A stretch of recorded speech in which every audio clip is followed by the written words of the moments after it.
તો એ guys welcome back my another blog. આજે મુંબઈના બ્લોગમાં આ ભાગમાં આપણે જોવાના છીએ મુકેશ અંબાણીનું ઘર એકદમ નજીક છે અને ગેટ વે ઓફ ઇન્ડિયા અને તાજ હોટલ અને છેલ્લે મુંબઈની અંડર વોટર ટનલ લઈને આવી ગયો છે મુંબઈ ટ્રીપનો પાર્ટ 4 છેલ્લે લગી પાર્ટ 3 માં તમે જોયું હશે અમે બધા રોડ પર ગાડીની રાહ જોતા હતા. આપણી શ્રી હનુમાન ટ્રેવલ લઈને આવી ગયો અને આખી ટોલી ફટાફટ ગાડીમાં ચડી ગઈ અને આપણી ગાડી આગળ ચાલી અને ભાઈ આ જુઓ એન્ટિલિયા. આ વખતે તો આપણી ગાડી મુકેશ અંબાણીના ઘરની એકદમ બાજુમાંથી જ પસાર થઈ. ત્યાંથી સીધા અમે પહોંચી ગયા તાજ હોટલ અને ગેટ વે ઓફ ઇન્ડિયા. ગાડીમાંથી નીચે ઉતરતા દરિયાના મોજા અને લહેરાતી બોટો જોઈને દિલ ખુશ થઈ ગયું. અને ફ્રેન્ડ્સ હવે મુંબઈ આવ્યા એટલે સ્ટાઇલ તો મારું જ પડે ને. ભાઈ પણ મસ્ત ટોપી પહેરી ચશ્મા ચડાવી એકદમ રેડી થઈ ગયો. પછી આપણી આખી મંડળી તાજ હોટલના ફૂટપાથ પર આગળ વધી. મેં કેમેરો લઈને પછાડથી કવર અપ કરવા લાગ્યો. અને ફ્રેન્ડ્સ અહીંયા આવીને ગેટવે અને તાજ હોટલનો 360 ડિગ્રી શોટ લીધો. પણ ભાઈ ખરી પંચાયત તો હવે ચાલુ થાય છે. આ શોટ લીધા પછી મેં ને મારી ફેમિલીના ફોટા પાડવામાં એવો વ્યસ્ત થઈ ગયો હતો કે કોન્ટેન્ટ ક્રિએશન એટલે કે બ્લોગિંગની દુનિયા મેં બ્લોગ શૂટ કરવાનો જ ભૂલી ગયો હતો. બ્લોગ તો શૂટ કરવાનો ભૂલી ગયો હતો બટ મેં મારા ફોટા અને મારી ફેમિલી જોડે પાડેલા ફોટા તમને શેર કરું. આ જુઓ ફ્રેન્ડ્સ તાજ હોટલ અને ગેટવે ઓફ ઇન્ડિયા સાથે મારા ને આખી ફેમિલી સાથેના કડક વટ વાળા ફોટોઝ. અને ફ્રેન્ડ્સ સાચું કેમ ને તો નેક્સ્ટ ટાઈમ કોઈ શૂટ કરવા વાળી મળી જાય તો જરા ખારું પડે. હા ભાઈ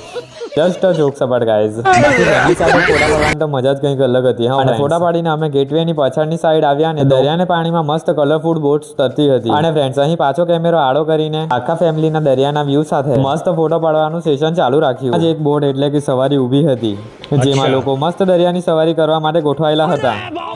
અને ફ્રેન્ડ્સ હવે જવાનો ટાઈમ થઈ ગયો એટલે આ જગ્યાનો છેલ્લી વાર 360 ડિગ્રી કેમેરો ફેરવીને લઈ લઈએ.